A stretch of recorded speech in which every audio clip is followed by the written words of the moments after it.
Última sesión de este CADE de Educación 2009, en el cual hemos tenido 3 sesiones previas sumamente interesantes. Esta última sesión es una sesión de balance y es una sesión en la cual también se van a hacer algunas reflexiones sobre qué tipo de mecanismos, qué tipo de compromisos se podrían asumir por parte del sector empresarial para poder apoyar el desarrollo de la educación. Todos sabemos de que el Perú es un país muy prometedor en términos de desarrollo. No hay estudio de perspectiva económica, tanto nacional como internacional, que niegue esta posibilidad, pero que sin embargo esta perspectiva tan prometedora de desarrollo podría verse amenazada si es que el país no forma los recursos humanos que se requieren justamente para sostener las altas tasas de crecimiento económico que se esperan. En ese sentido, indudablemente que hay que elevar la calidad de la educación básica, ¿no?, como una primera prioridad, pero como una segunda prioridad está trabajar todo este tema de la formación de los talentos humanos, ¿no?, que requiere el desarrollo nacional para poder pues modernizarnos tanto productiva como tecnológicamente, ¿no? Solo les doy un dato. Hace pocos días en el Consejo Nacional de Educación, viendo un tema sobre cómo mejorar la actual estructura del sistema de educación superior, lo que veíamos es que del total de la matrícula que hay en las universidades en este momento, el 50% corresponde a educación y las 4 segundas carreras que siguen en la mayor matrícula en el sistema universitario son carreras científico-humanistas, ¿no? Entonces, con esta estructura, la pregunta es, ¿podemos tener un desarrollo sostenido, acelerado, como el que aspiramos? Eso es una de las interrogantes que creo que vale la pena preguntarnos. En el panel que tenemos nos van a acompañar 4 personas, en realidad muy conocidas por todos nosotros. 2 de ellos van a hacer una síntesis, van a hacer la labor de relatoría, son Felipe Ortiz de Ceballos y José Klimper. Como ustedes saben, Felipe Ortiz de Ceballos es ingeniero, siguió estudios en la UNI, ¿no?, en la Universidad de Rochester en Nueva York y en la Escuela de Negocios de la Universidad de Harvard. Actualmente es miembro de directorio de varias empresas y organizaciones, ¿no?, articulista, conferencista, fundador del Grupo Apoyo, presidente también del Grupo Apoyo, ha sido embajador de los Estados Unidos y también rector de la Universidad del Pacífico. En cuanto a José Klimper, él estudió ingeniería también en la UNI, es graduado en Economía y en Administración en North Carolina State University. Actualmente es presidente de directorio de Drocasa y presidente del directorio y CEO de Agrocasa. Es director de Comex Perú, del Banco Central de Reserva, maestro 6 Home Center del Perú, Graña y Montero, GIMSA, Aeropuertos del Perú, miembro del Consejo Consultivo Agrario. Ha sido director de Alafarpe, Adifan, SIN, presidente de IPAE y del Fondo de las Américas, regidor de la Municipalidad de Lima y ministro de Trabajo ministro de Estado en la cartera de Agricultura. Ambas personas van a tener 15 minutos cada uno para poder presentar la síntesis de lo que ha sido el desarrollo de estas tres sesiones. Invito a Felipe Ortiz de Ceballos para que pueda hacer la presentación. Gracias, Hugo. Pero tratar de resumir un día tan interesante en 15 minutos es algo bien complejo. Quería decirles primero que el día me ha generado algunas reflexiones que quería empezar mi relatoría con ellas, ¿no? Yo creo que en primer lugar el Perú pasa por una transición de una sociedad tradicional a una sociedad moderna. Y una diferencia entre la sociedad tradicional de donde venimos y a la sociedad moderna a donde queremos ir es su interpretación de la verdad. Yo creo que en la sociedad tradicional la verdad es siempre un dogma, un conjunto de mandamientos, un catecismo que tenemos que memorizar y cumplir, y esa es la función de la educación. En la sociedad moderna, la verdad es un descubrimiento cotidiano. Hay que tomar conciencia que hay que aprender a aprender, que la verdad de ayer puede no ser la verdad de mañana. De otro lado, a nivel mundial, esta ya es una sociedad del conocimiento, donde la capacidad para innovar y adaptar constituye un insumo fundamental de la actividad empresarial. Pero también, como decía Basadre, somos un país que tiene un abismo social y un estado empírico. Y proveer un servicio tan esencial como es el de la educación básica, con calidad y con equidad, es un desafío bastante complejo. Cuando queremos cambiar algo, hay que cumplir con algunos requisitos, como lo sabemos en nuestra actividad empresarial. La primera es tener conciencia del problema y de su urgencia. Incluso cuando uno mira ese título, Educación y Empresa para generar riqueza, uno puede generar la actitud, bueno, pero ya no quiero generar mucho más riqueza que la que tengo. La actitud casi, el sentido de urgencia ahí debería ser casi educación y empresa para no quedar desplazados en la era global, ¿no? Hay que tomar esa conciencia de que si no hacemos algo nos vamos a quedar desplazados. En segundo lugar, se requiere compromiso y evidentemente la asistencia y el tiempo dedicado hoy día demuestra que eso existe. Empieza a haber una masa crítica de compromiso. Luego tenemos que tener avances concretos, medibles, mostrables. Un cuarto tema es la comunicación. Yo me quedé sorprendido en la mañana en el coffee break, un empresario, amigo mío, que vive a media cuadra de mi edificio, se me acercó y me dijo, ¿y qué están haciendo en apoyo en matemáticas para todos? Yo creí que todo el mundo sabía qué cosa era matemáticas para todos, que nos metemos en nuestras propias peceras y asumimos de que ese conocimiento ya es generalizado. Entonces digo, bueno, me siento frustradísimo que algo que en teoría ya está en 18, 19 regiones, con 4.000 profesores entrenados y 200.000 libros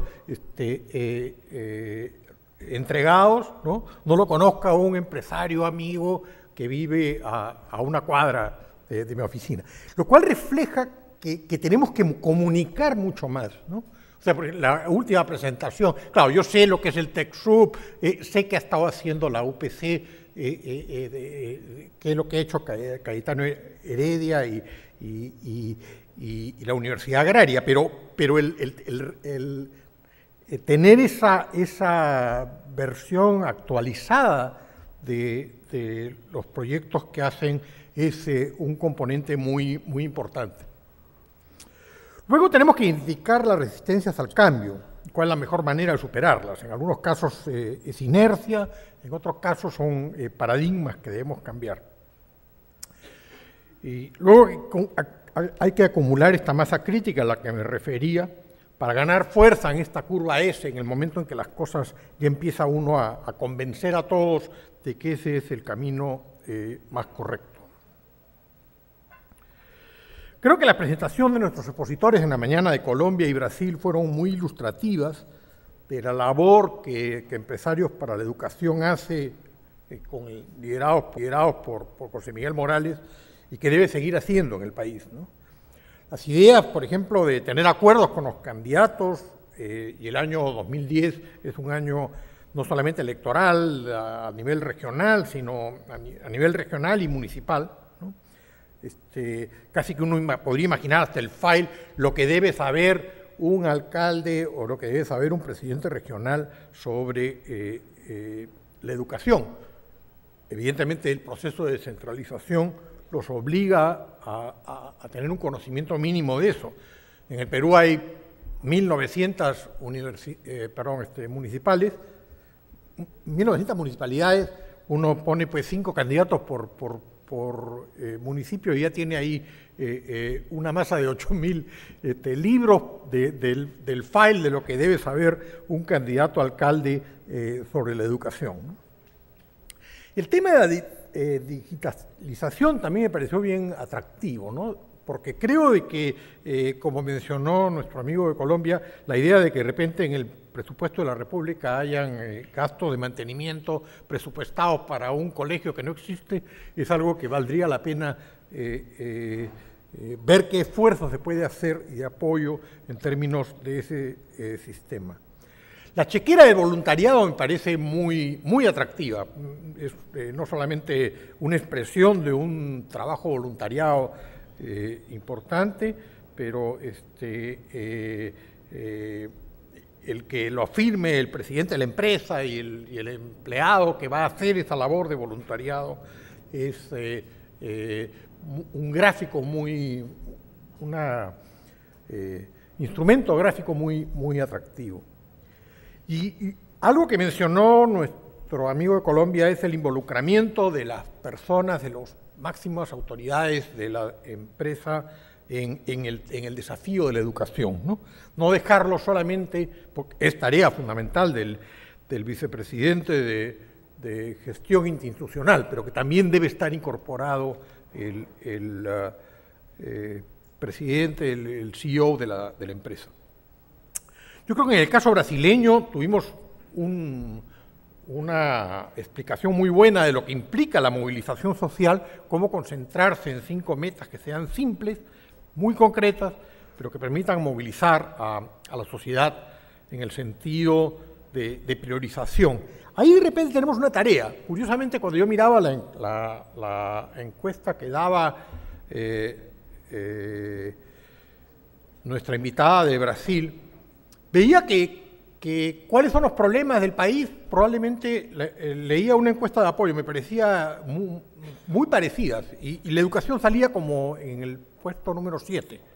Yo creo que una tarea que tenemos nosotros en términos de dirigencia de la sociedad es lograr una campaña de comunicación que eleve eso del puesto 7º al puesto 3º, al 4º.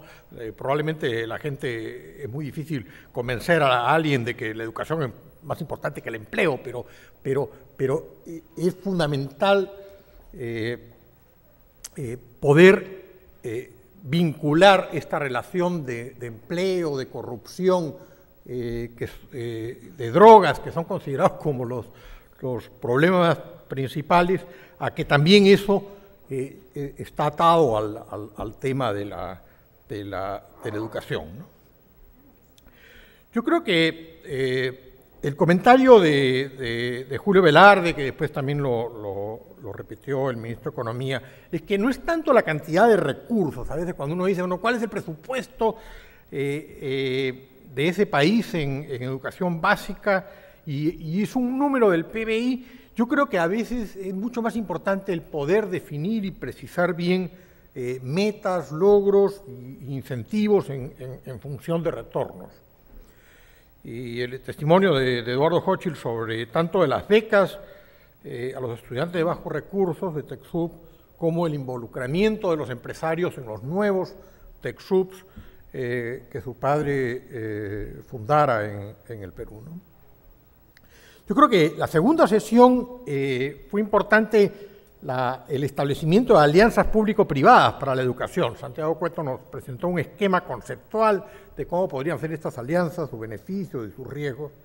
Se refirió al caso de Fe Alegría, donde mencionó que además el tema de cómo llegar a la comunidad constituía una ventaja comparativa bien importante.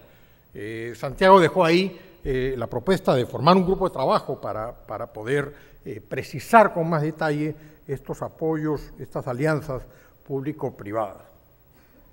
Jeff Puryear nos dio varios ejemplos de cómo, dijo Erasmo Wong, sí son aplicables, aunque sean de Estados Unidos, que han funcionado bien. Incluso nos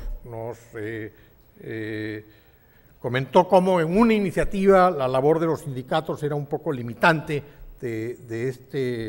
para este objetivo de lograr remunerar a los docentes en función de resultados.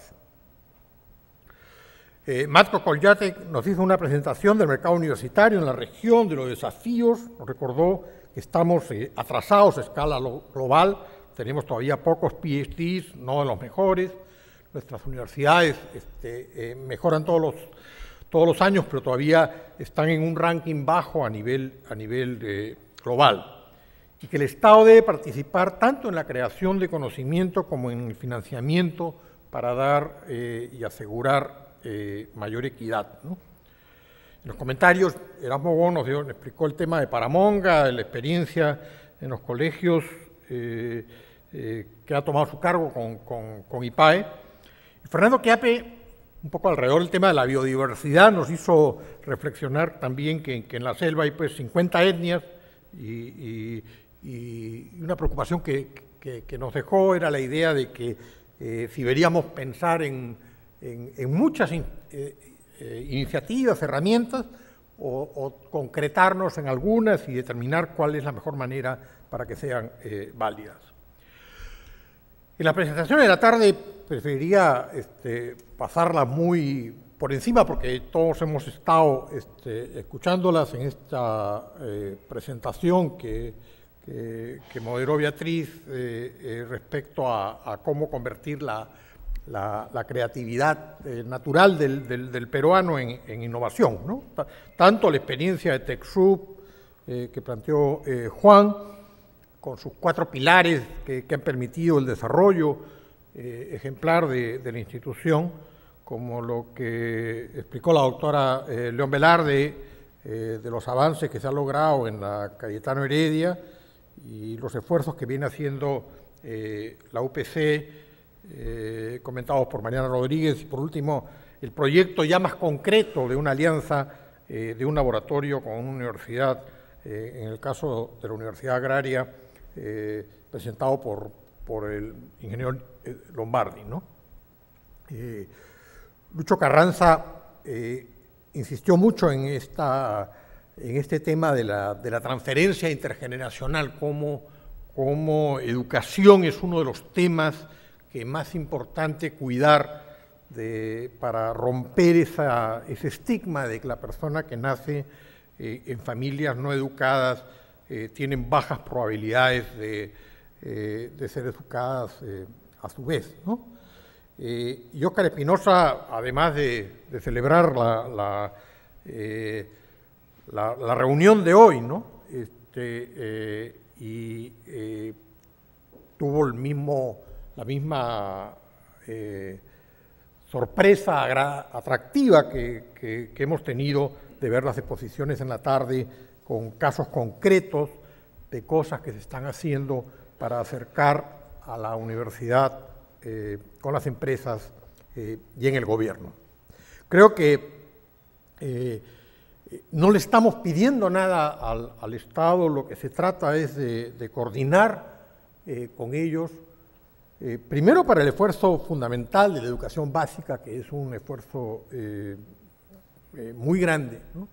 Y segundo, sobre cómo establecer los mejores mecanismos y los mejores incentivos para que esta relación entre el sector privado y la universidad mejore, porque hay recelo. Yo cuando entré a ser rector de la Universidad del Pacífico, lo primero que sentí era eso, o sea, había el profesor que decía, bueno, es medio empresario, no debe entender lo de la clase, y a veces también hay en la actitud del empresario el decir, bueno, todos los profesores universitarios son unos teóricos que están en sus torres de marfil y no están analizando los problemas del día a día, ¿no? Entonces creo que hay que establecer más oportunidades, reuniones como estas, para poder superar no solamente los paradigmas de un país que es muy compartimentalizado, sino para encontrar un clima de confianza en el cual se pueda discutir estos temas con mayor fluidez, ¿no? Quiero decir simplemente que me voy bien optimista de la reunión. Muchas gracias.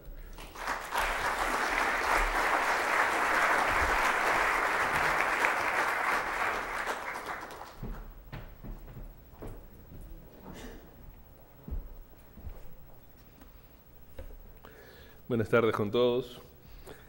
A las 9:10 de la mañana de hoy, Roberto Lerner, después de darnos la bienvenida, agradecer al comité organizador, al comité impulsador, al staff de IPAE, nos decía que pretendía con esta reunión abrirnos el apetito, ¿no? Y quizás la frase pasó un poco inadvertida, estábamos muy cercanos al desayuno, pero para las 2 de la tarde, cuando todavía estábamos en esta sala, ya era evidente a qué se refería Roberto.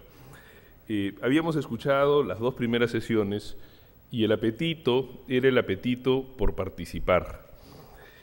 Giraldo, Mirelles y José Miguel, contándonos de las experiencias de Colombia, Brasil y de Perú, nos demostraban de que hay espacio para participar. Y que no es solamente participar desde la perspectiva del empresario, decir voy a girar un cheque, ¿no? Como giramos algunos hace muchos años a Matemáticas para Todos, o para empresarios de la educación, o para el CADE de estudiantes, como hace Ferreiros, sino que habían muchas formas y formas creativas. El pacto previo con los candidatos, aunque sean, ojalá fuesen 5 candidatos a alcalde nada más, aunque sean 12.000 contratos, pero en el mapa de Colombia, y después de 7 años que se instaló el programa, recién están en la mitad de los departamentos, pero porque es urgente había que empezar, y así tendremos que empezar nosotros también. El tema de las chequeras de las horas también me parece tremendamente creativo, o el desarrollo de los perfiles de candidatos para ser entregados. Estos son solo pequeños ejemplos que nos enseñan que hay distintas formas de participar.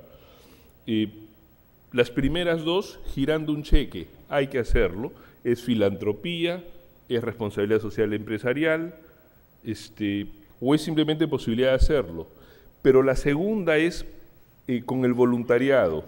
Cuando María Luisa nos dice todos los que trabajamos lo hacemos ad honorem, igual que se hace en Empresarios por la Educación en el Perú, pero necesitamos el dinero para el fax, para la reimpresión, para el café, para los talleres, etcétera. Después, cuando José Miguel se presenta a la sala, nos dice, no he venido a presentarles una idea, sino a decir que ya hemos empezado, y nos invitó a participar. Pero a participar ya no solamente con el voluntariado, ya no solamente girando los cheques, sino movilizando a la sociedad por la educación, como dijo María Luisa. Imaginémonos un momento si las señoras del vaso de leche, que se movilizan cada vez que les quieren quitar el tarro de leche evaporada y sustituirlo por otra cosa, ustedes han visto cómo se movilizan a nivel nacional. Imaginémonos que esas señoras se movilizasen igual por la educación de sus hijos. Entonces, entre las otras formas de participar, nos lo dice María Luisa, es en la capacidad de influir sobre el resto de la sociedad. En el Perú somos levantiscos, en el Perú por todo nos levantamos, pero figura en el puesto 7º la educación. Pero por otro lado sí hay la conciencia que la educación es el pasaporte, es el salvoconducto para salir de la pobreza. Sensibilizar, influenciar en movilizar la demanda. Significa que a ese cliente, a esos 6 millones de educandos que hay en el Perú, en el sector público, 8,5 millones en total, darles la capacidad de exigir, darles la sensación de que pueden exigir. Quiero detenerme en una lámina de Santiago Cueto en el estudio de Grade. Y cuando nos pasa la lámina sobre la participación de la educación privada, de la evolución de la participación de la educación privada en los sectores inicial, primaria, secundaria y superior, pasa del 2006 al 2008, la participación en inicial pasa de 14 a 23%, sube 65% la participación. En primaria pasa de 10% a 15%, en 3 años sube 50%, sube 50% de 12 a 18% en secundaria y sube 56% de 41 a 64 en la superior. ¿Qué nos está diciendo esto? Que en la sociedad peruana hay una demanda por educación de calidad, que el poblador peruano, que el ciudadano peruano quiere hacer el esfuerzo. Estos son cambios violentísimos, dramáticos, para haberse hecho en 3 años. Esto es concordante con lo que Roberto abrió, con el ejemplo con el que Roberto abrió la sesión en la mañana, cuando nos decía que en Corea se gasta el 4% del PBI, 21.000 millones de dólares, más que el presupuesto en educación complementaria, adicional a la educación normal tradicional.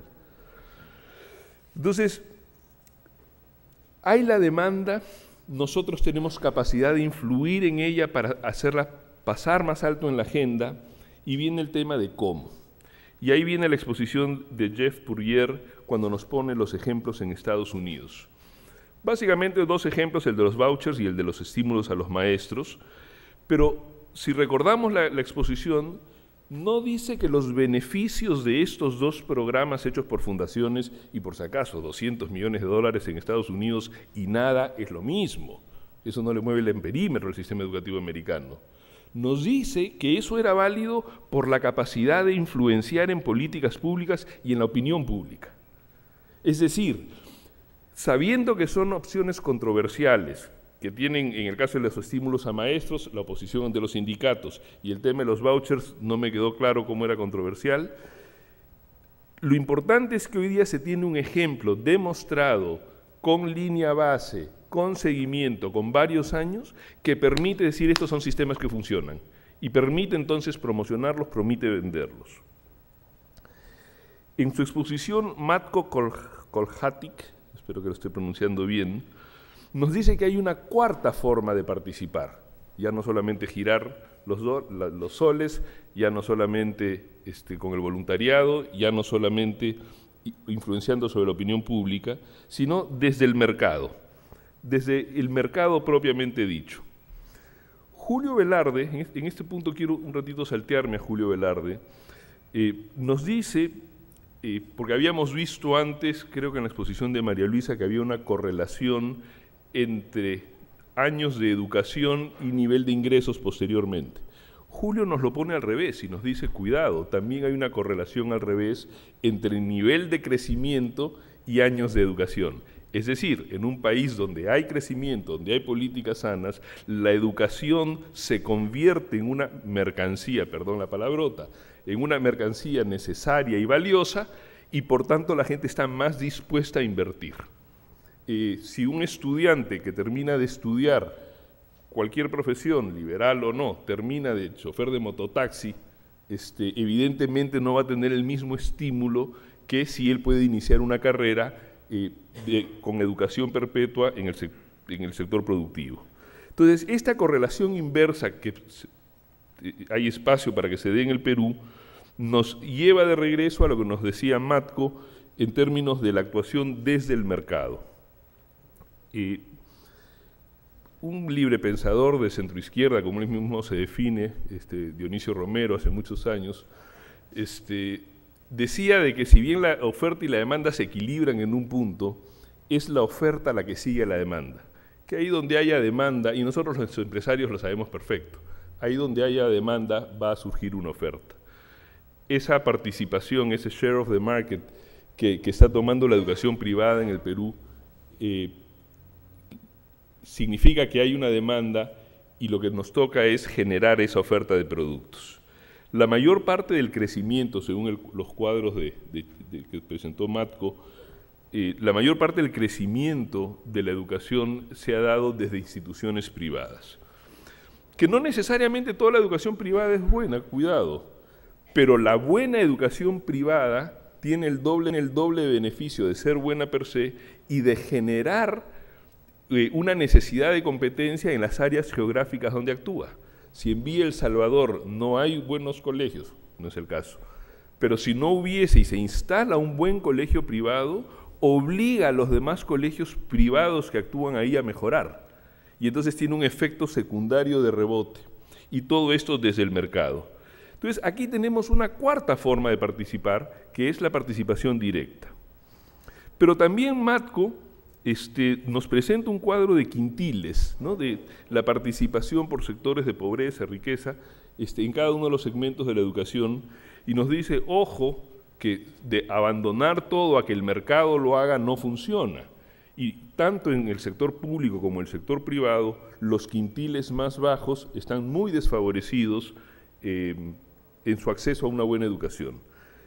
Con lo cual nos lleva al rol subsidiario y compensador del Estado. Lo dijo con otras palabras, y si bien en esta reunión hemos dicho varias veces que qué bonito que los empresarios no estemos diciendo queremos créditos fiscales, queremos esto al Estado, sí creo que los empresarios en esa tercera forma de participar, que es dirigiendo la opinión pública, movilizando la opinión pública, sí tenemos que decir que el Estado no puede abandonar un rol subsidiario, un rol compensador, por lo menos para esos quintiles más bajos de la población, aunque la acción de brindar la educación sea privada. Ese subsidio, ese rol compensador, no tiene que ser exclusivamente el Estado, también puede ser de la filantropía de la empresa privada. En la tarde hemos tenido 4 ejemplos maravillosos. Así como de alguna forma Gastón Acurio en la gastronomía, Sonalito Esta en costumbres, Rafo León en el tema de recorriendo el Perú, nos ha devuelto en los últimos 4, 5, 8 años ese orgullo de ser peruanos, así como los productores de café. Perú es el principal productor de cafés especiales del mundo, principal exportador de cafés orgánicos del mundo. Perú es el principal exportador de espárragos del mundo.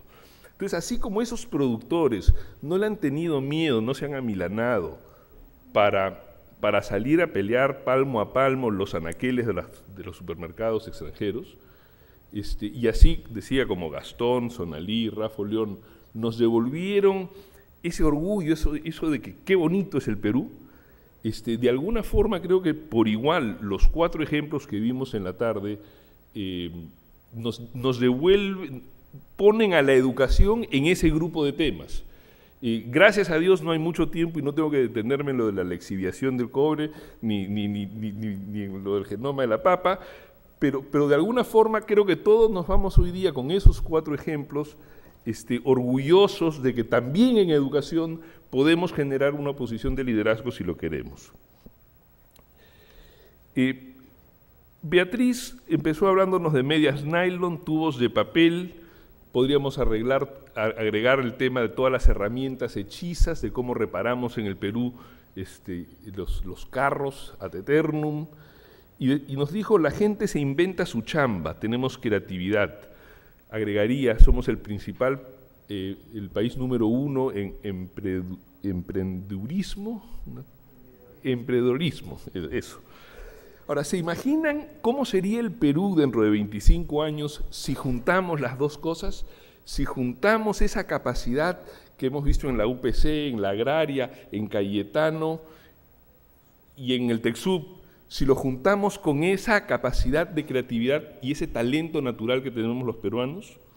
Y entonces, para imaginarlo, quiero usar la tecnología de Mariana Rodríguez en el caso de empresarios por la educación.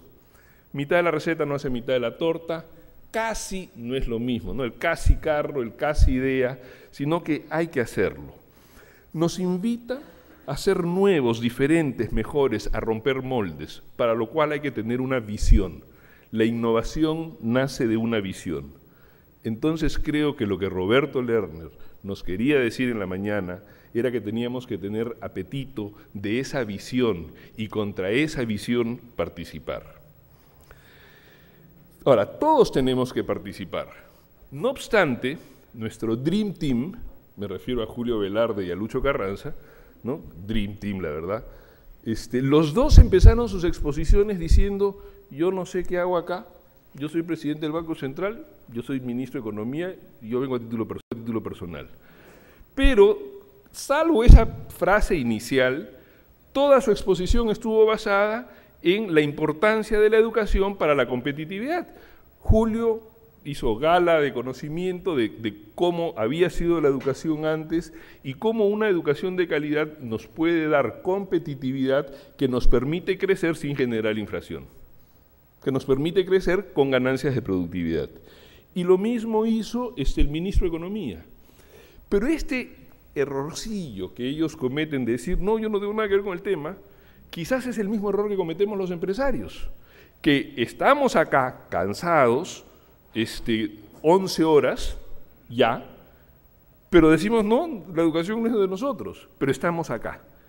Entonces, es un tema, después los psicólogos lo pueden explicar, que hay que verbalizarlo. La educación sí tiene que ver con todos nosotros, con cada uno de los ministros. Finalmente, quiero leerles un párrafo de un documento que alguno de ustedes seguramente rápidamente va a reconocer. Dice: un espectro se cierne sobre Europa, el espectro del comunismo. Contra este espectro se han conjurado en santa jauría todas las potencias de la vieja Europa: el Papa, el Zar, Metternich y Guizot, los radicales franceses y los polizontes alemanes. Son el primer párrafo del manifiesto del Partido Comunista, 1848, Marx y Engels, hace 161 años. En Colombia empezaron, creo que en el 2002, en el 2003, en Brasil empezaron en el 2006 y en Perú Empresarios por la Educación en el 2007. Hoy es el día de la primavera, ¿no? Y la primavera es la fiesta de las primicias, la fiesta inaugural, es donde algo va a crecer. Entonces, en el Perú no es solamente Empresarios por la Educación, es Matemáticas para Todos, el CADE de Estudiantes, que desde su inicio financia la Fundación Ferreiros, el Consejo Nacional de la Educación, Foro Educativo, y todas las experiencias que no conocemos y las que conociéndolas no hubo tiempo de presentarlas acá. Entonces, siendo el día de la primavera, quizás podíamos proponer un nuevo manifiesto. Un espectro se cierne sobre América, el espectro de la inversión en educación libertadora, educación de calidad, educación alegre, educación lúdica, educación empresarial comprometida. Gracias.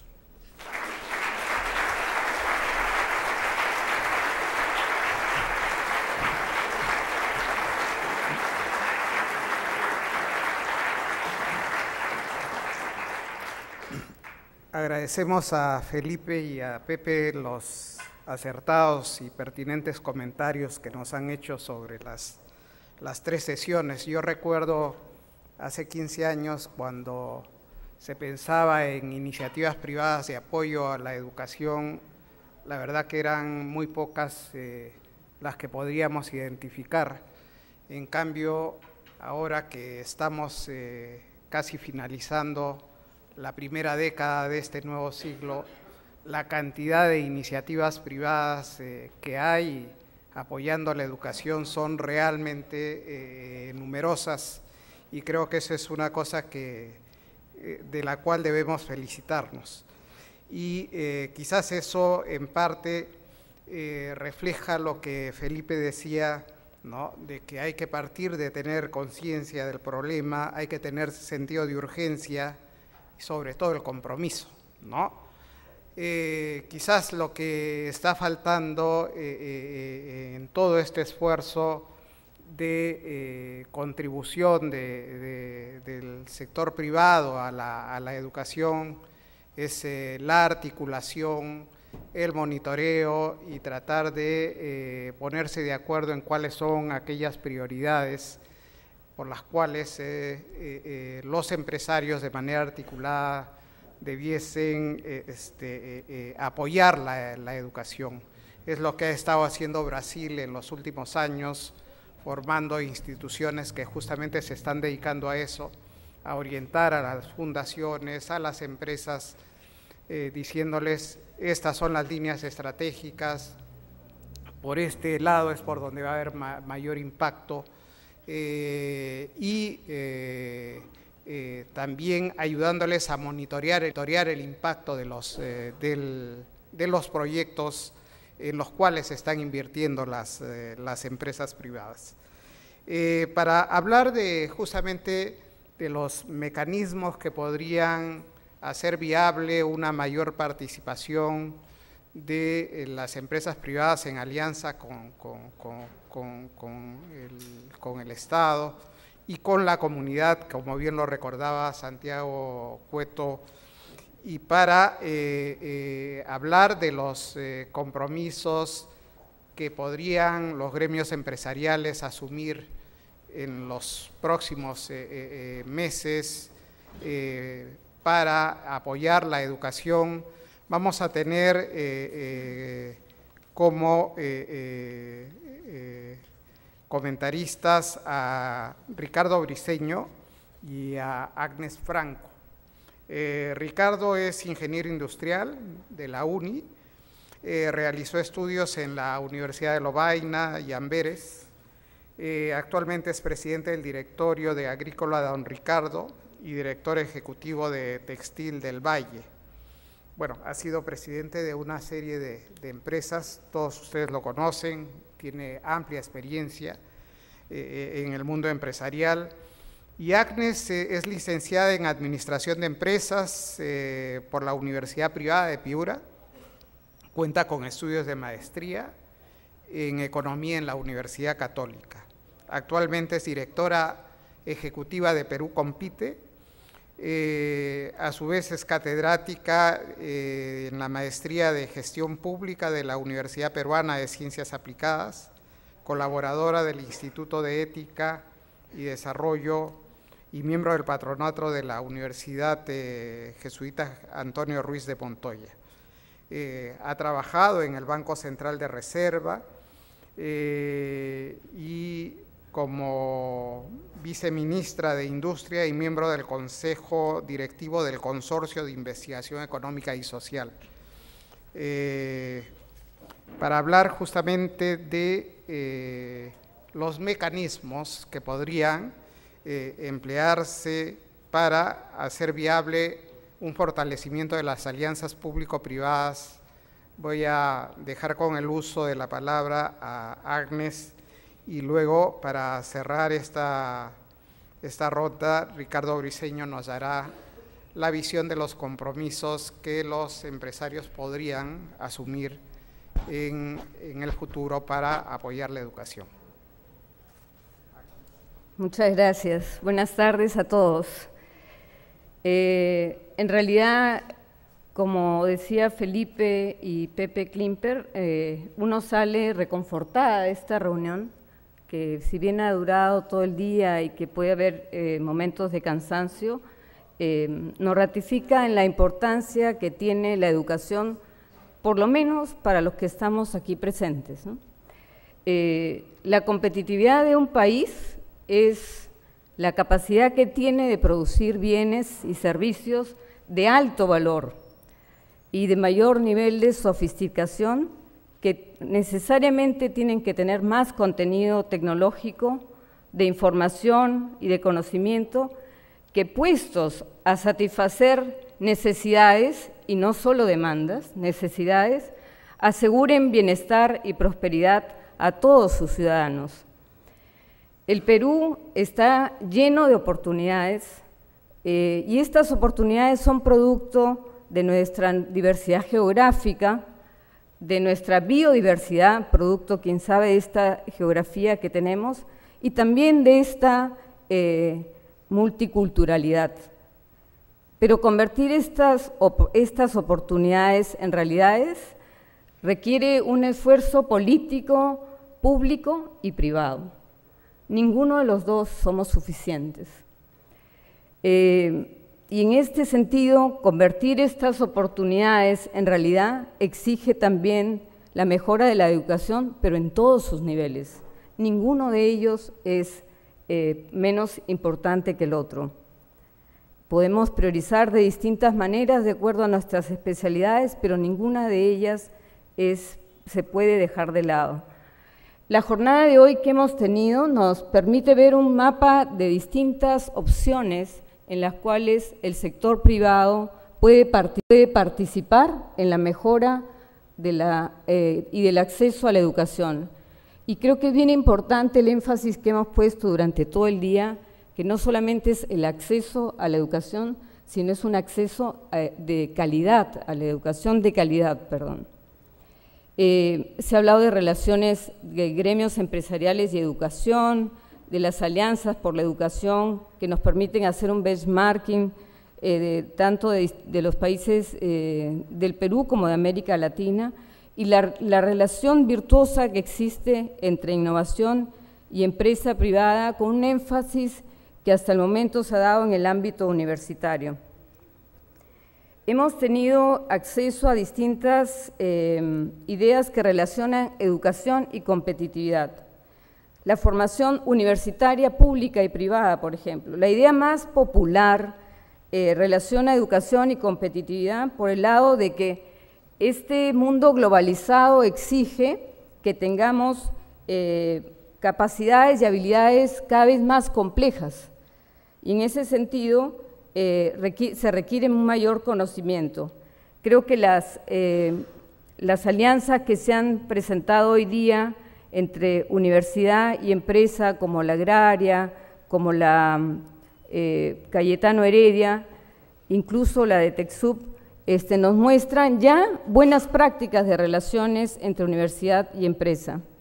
Yo creo que es importante que tanto el sector privado como el sector público pongamos claramente metas, y creo que en la mañana nos dijeron varias metas que podíamos tener dependiendo de qué rubro atendemos.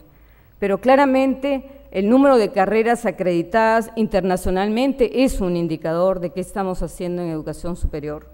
Necesitamos saber cuánto estamos dedicando a investigación y desarrollo, como nos mostró Fabiola en su presentación, cuántas patentes, cuántas marcas tenemos, cuántos contratos existen entre proyectos de empresas y universidades, tanto a nivel nacional como a nivel internacional. Y, por ejemplo, cuántos proyectos estamos presentando de manera conjunta, universidad y empresa, en los fondos como el FINCIT y probablemente en el FIDECOM. Hay otra área, además de la educación superior, que quién sabe no siempre se toca, aunque muchos profesionales, muchos empresarios lo sienten con mayor fuerza, que es aquella que relaciona la educación y la competitividad a través de la necesidad cada vez más creciente de tener personas con capacidades técnico-productivas. Estamos hablando de la formación profesional técnica. Un ejemplo que hemos tenido hoy día es el de TecSoup, pero los estudios de Manpower nos dicen que ustedes, los empresarios, cada vez creen que hay más, se necesita más, va a haber más empleo, pero también sienten la urgencia porque ya no encuentran las capacidades técnicas necesarias para hacerlo. Y esa necesidad, que TecSoup, por ejemplo, la ha cubierto muy bien para un caso particular, es necesario desarrollarla como un subsistema de la educación en el Perú, un subsistema en el que los expertos del mercado laboral y empresarial son los que tienen que decir en qué vamos a invertir, ¿no? Y no necesariamente los pedagogos. Quién sabe, el caso de TecSoup es muy ilustrativo en mostrar cómo los empresarios saben lo que necesitan y qué cosa es lo que se debe formar. Entonces, este subsistema es fundamental en el desarrollo de la educación y creo que ahí hay un importante espacio del sector privado en exigir y en dar información como en participar activamente en el negocio del servicio educativo, como es el caso de TecSoup y otros más. La educación básica en una sociedad contemporánea requiere todos requerimos una educación básica común. Cuando hablamos de tolerancia a la diversidad, reglas del juego, si no tenemos una educación básica común, ¿cuál es la posibilidad que tenemos de construir esta sociedad que necesitamos? Los empresarios peruanos y los expertos peruanos dicen que tenemos una de las educaciones básicas peores del mundo. Ciertamente no es de las peores, pero esa es la impresión que tenemos. Otros países piensan que su educación en el África es mejor que la nuestra, ¿no? Creo que la participación del sector privado en la educación básica también es un área fundamental y creo que hay que dar cuenta de eso a través tanto de las asociaciones público-privadas como lo mencionaba Pepe Klimper, con acciones de fundaciones, filantropía y todo aquello que sea necesario, o como las propuestas que ha tenido apoyo sobre el tema de las matemáticas y otros programas que han sido exitosos para mejorar la calidad de la educación básica. En un país como el nuestro necesitamos tener confianza, y la confianza se basa en que haya relaciones de igualdad entre todos. Este es un tema que es fundamental en la educación y que es parte de lo que tenemos que incorporar. Quisiera centrarme, para casi terminar, que la innovación desde el Consejo Nacional de la Competitividad, que es una comisión coordinadora, hemos tratado de focalizar y priorizar las acciones vinculadas al desarrollo empresarial. Y en ese sentido, nuestras acciones han sido a fortalecer la relación empresa y educación en el ámbito de la formación técnica, en el ámbito de la formación universitaria y en el ámbito de la innovación y el desarrollo. El caso, los que ha planteado en este momento, en la tarde, las universidades muestran esta eficaz relación entre empresa y universidad. Existen mecanismos públicos para hacer exitosa esta relación y para acompañar este proceso. En otros países, lo hemos dicho, yo estoy muy acostumbrada a pensar en qué cosa es lo que tiene que hacer el Estado, ¿no? Pedirme que les diga qué cosa tienen que hacer el empresario, lo único que les puedo decir en qué cosas podemos acompañarnos.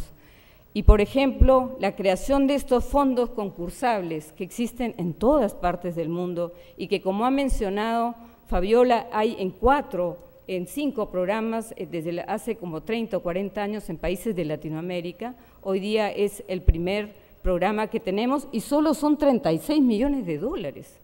36 millones de dólares para la universidad y para la empresa. Estos fondos, ¿qué cosas hacen? Premian la relación entre empresa y universidad, dando un financiamiento no reembolsable mayor a las empresas que se asocian con las universidades. Y producto de esta asociación es que, por ejemplo, la Universidad Cayetano Heredia hoy día tiene programas que son para mejorar la innovación en sectores importantes. Creo que otro elemento fundamental es el emprendedorismo. Como lo decíamos, el emprendedorismo, detrás de esto hay una multitud de pequeñas empresas que en realidad pueden ser la cara para muchos de nosotros de la informalidad, pero también son la cara de la perseverancia, de la creatividad, de la innovación, y con ellas también tenemos que poder contar. Por eso yo creo que algunas de las iniciativas que podrían mejorar la participación de la empresa serían, por ejemplo, en generar una política fiscal clara que premie la inversión del sector privado en la educación básica, en la educación técnica, en la educación superior, en la innovación. Estos mecanismos existen en todas partes del mundo, no es que no existan. En todos los países de los que nos han hablado hoy día existen ya estos mecanismos. Y existen tanto desde hace tiempo y son tan incuestionables que ni siquiera los expositores lo mencionan, porque eso no es lo novedoso. Y eso que no es novedoso todavía no lo tenemos en el país. Y eso es bien importante. Creo que en alguna época las tuvimos y quién sabe por buenas razones, pero fueron desmontadas, pero creo que es el momento de pensar en ellos. Creo que la red de centros de innovación tecnológica, como un instrumento de interfase entre la universidad y la empresa, también es importante. Existen centros de innovación tecnológica a nivel nacional, son cerca de 16, son públicos y son privados. Son también una oportunidad de alianza entre el sector público y sector privado para atender cadenas productivas regionales, locales, en donde la innovación, la certificación de calidad, la formación técnica están en un espacio que es común al sector privado y al sector empresarial. Son claramente liderados por el sector privado. El CITEBIT en Ica, que ya tiene alianzas con la universidad, que tiene alianzas con un sitio agroindustrial en el norte, que trabaja también en Moquegua y que hoy día también contribuye a que los productores de vid en Ica puedan sacar pisco de calidad certificada. Es importante consolidar esta red de centros de innovación tecnológica y creo que es importante que lo tengan presente para mejorar la innovación. En todo esto, y en parte de esto, está el CNC, el Consejo Nacional de la Competitividad. Los indicadores de competitividad internacional muestran que tanto en investigación y desarrollo o innovación como en educación estamos en el tercio inferior, también en institucionalidad e en infraestructura. Creo que el día que hemos tenido hoy nos permite ser optimistas respecto a la posibilidad de una participación mucho más activa del sector privado. Como decía Óscar Espinosa, hay distintos grados de compromiso, involucramiento, hasta llegar al propio negocio de la educación. Sin embargo, estas iniciativas del sector privado que vienen impulsándose desde IPAE y desde los gremios empresariales es fundamental. La participación de, por ejemplo, los dirigentes gremiales y del IPAE en el Consejo Nacional de la Educación lo muestran. Hay distintos grados de hacerlo. Creo que hay muchísimos ámbitos de colaboración. Estos grados de colaboración nos van a permitir resolver problemas nacionales, problemas regionales y problemas locales. No hay que ser sino perseverantes y reconocer que los distintos grados de involucramiento no son juicios sobre lo que hay que hacer, sino distintas especialidades para hacerlo. Yo no quiero dejar de terminar sin señalar que en este esfuerzo hay un enorme aliento ético. Este aliento ético que no es ajeno ni a la actividad de la empresa ni a la universidad. Un enorme aliento ético porque nos recuerda que el hombre es el centro de primer orden en el desarrollo. Si bien tengo una formación ecuménica, no quisiera citar en su encíclica más reciente, Caridad en la Verdad, el Papa nos recuerda que el desarrollo de todo hombre y todos los hombres es un imperativo de primer orden. Al fin y al cabo, el desarrollo de estas capacidades humanas es al mismo tiempo un fin en sí mismo, pero también, ciertamente, un recurso importante para la competitividad del país. Gracias.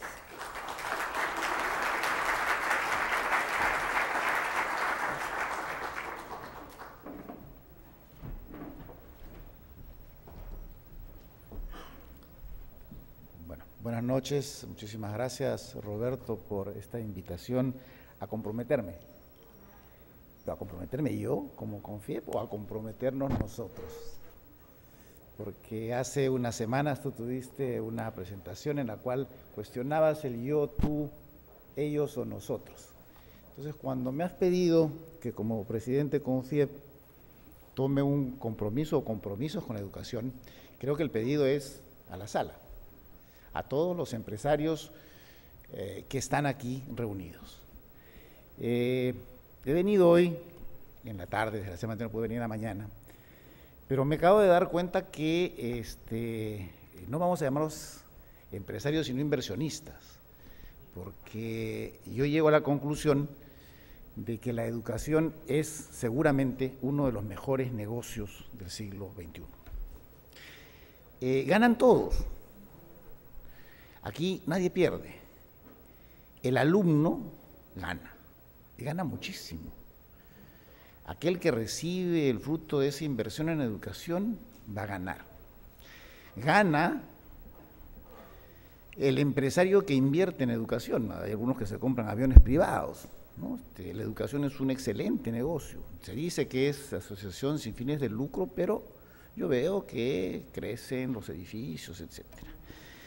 Gana la empresa, los empresarios que no participamos directamente invirtiendo en educación ganamos. ¿Por qué? Porque tenemos mejor producto, tenemos gente más capacitada que nos va a dar de ganar. Y gana la sociedad. Un país educado, sin lugar a dudas, es un país con calidad de vida mejor.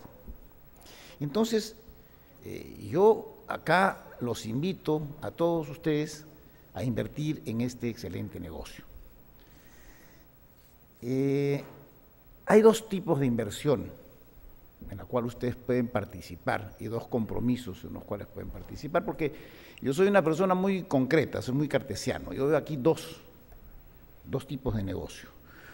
Uno, la inversión en entidades educativas, y muchos lo han hecho, ¿no? Aquí vemos instituciones como IPAE, como TecSoup, como la UPC, Apoyo inclusive, que son inversiones directas en las cuales el empresario puede tener una ganancia importante en un negocio que no le es ajeno, porque educar no es privilegio, como se ha visto, de aquellos que estudiaron pedagogía. Creo que entrar en el negocio educativo puede ser algo muy atractivo para cualquiera de nosotros. Y es un negocio con rendimiento de corto plazo. Hay otro negocio, el negocio que tenemos que hacer todos, de acompañar los esfuerzos educativos y mejorar la calidad en el Perú. Creo que son dos ámbitos diferentes que, como a mí me han pedido compromisos, y yo vengo diciendo hace tiempo que tenemos que dejar el hay que por el vamos a hacer. Entonces aquí no es que hay que hacer algo, sino hagamos algo, pues, ¿no? Comprometámonos en algo. En cuanto al acompañamiento del empresariado a los esfuerzos educativos, desde el Congreso de la empresa de CONFIEP del 2006 nació la idea de crear Empresarios por Educación. José Miguel ha estado esta mañana y creo que CONFIEP ha generado un espacio, una entidad que debería ser, en mi opinión, digamos, la entidad alrededor de la cual diferentes empresas de cualquier sector, sea minería, agro, pesca, puedan acudir para acompañar, como digo y repito, los esfuerzos del gobierno o de las entidades privadas en mejorar la calidad de la educación. Yo soy fundador de Empresarios por Educación, o sea, CONFIEP tiene un compromiso. Nos dimos cuenta que el problema educativo, cambiar la educación al Perú, y como se ha dicho, es de una o dos generaciones. ¿Por dónde comenzamos? Entonces se ha comenzado, y creo que es válido, por la educación básica y por mejorar la calidad de los maestros antes de los alumnos. Entonces, creo que el primer paso es efectivamente tratar de hacer programas para que los profesores tengan una mayor capacidad de enseñanza, para que los alumnos puedan tener también una mejor, digamos, unos mejores niveles. En ese sentido, el compromiso de los gremios está alrededor de Empresarios por Educación. Pero yo en CONFIEP tengo un plan de trabajo que incluye otro tema importantísimo que creo que no se ha tocado, es el tema de la descentralización. O sea, si los niveles educativos del Perú son bajos y malos en Lima, en el resto del país son pésimos. Entonces, yo creo que tenemos que centrar en ese sentido de acompañar la calidad de educación, más que Lima, provincias. Salir, nuestras empresas están localizadas no solamente en Lima, nuestras empresas están localizadas a lo largo y ancho del territorio nacional. creo que es obligación y un excelente negocio de los empresarios nacionales invertir esfuerzos en acompañar o mejorar la calidad de educación en provincias, en las zonas más alejadas del país. Ese probablemente, porque estaba viendo, hablaba de Julio Velarde, del rendimiento de la educación, probablemente el mayor rendimiento va a ser aquel que se dé en los lugares donde los índices educativos sean los peores.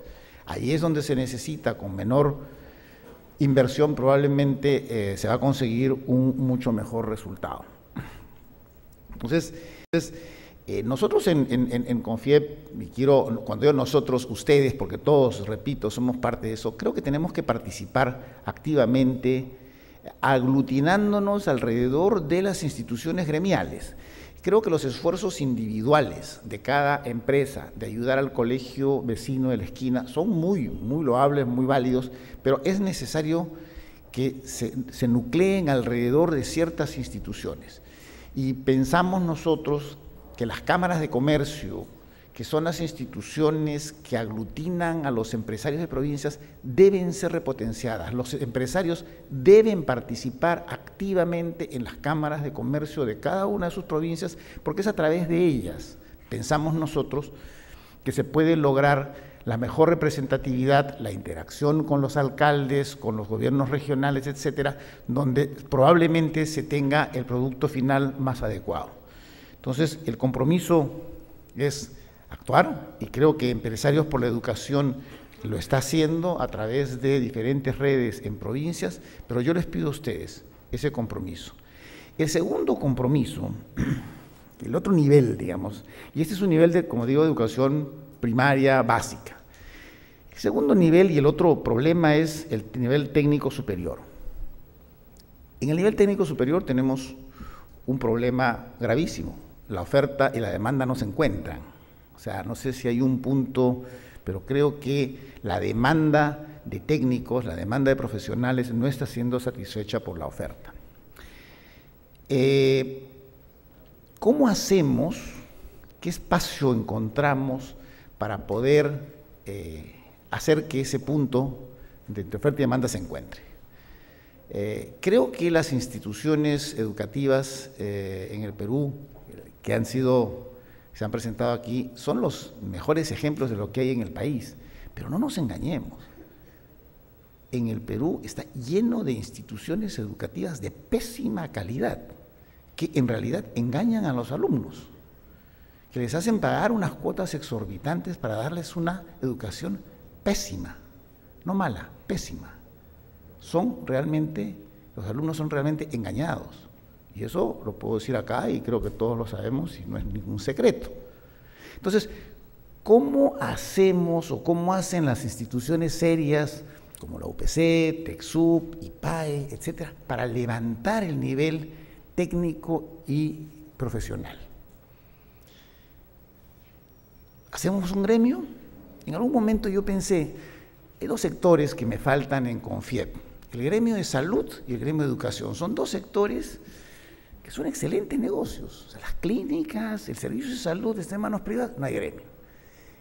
El sector de educación, bueno, excelente negocio, no hay gremio. Pero no sé, estoy en la duda, pero lo que sí creo que es sumamente importante, y yo quisiera abrir el espacio de CONFIEP, que aquellas instituciones como IPAE, y los invito, el lunes 5 de octubre a las 11 de la mañana en CONFIEP, por favor, IPAE, TECSUP, la UPC, apoyo Felipe, ¿por qué no nos juntamos? ¿Por qué no nos juntamos para ver de qué forma podemos, los empresarios, amigos nuestros que están los lunes en CONFIEP, junto con los empresarios que tienen instituciones educativas, para ver de qué manera podemos hacer eso, juntar la oferta y la demanda, mejorar los niveles de educación, ponerle trabas al engaño, ver cómo actuamos para que no proliferen los institutos y las universidades, sino que hayan buenas. Se trata de que hayan buenas universidades, no muchas, buenos institutos, no muchos, buenos técnicos. Entonces, yo creo que para salir del subdesarrollo se necesitan tres cosas fundamentales: educación, educación y Educación. Y la cita es el lunes 5 de octubre a las 11 de la mañana en Confiep. Gracias.